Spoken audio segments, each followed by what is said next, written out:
સિદ્દીકા મદ્રેસામાં ધ્વજવંદનનો કાર્યક્રમ કરવામાં આવ્યો।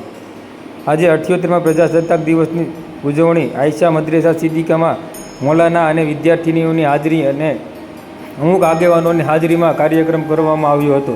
તળાજામાં જિલ્લા કક્ષાનો કાર્યક્રમ હોવાથી ટૂંકમાં આયોજન કરવામાં આવ્યું હતું। સિપાઈ જમાતના પ્રમુખ અયુબભાઈ મલિક દ્વારા ધ્વજવંદન કરવામાં આવ્યું હતું।